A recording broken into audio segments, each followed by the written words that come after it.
مزين من سوق المكنيسي.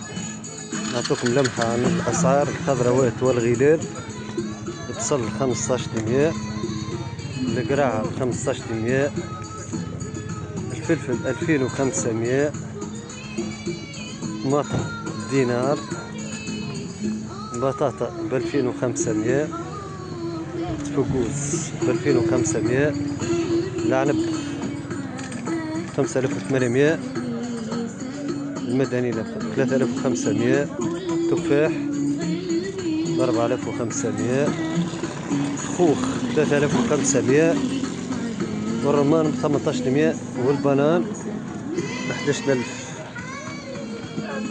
هذه دقلة الفوارق ب 6000، هذه ب 5000. تمور في مدينة المكنيسي. شوفوا ما شاء الله.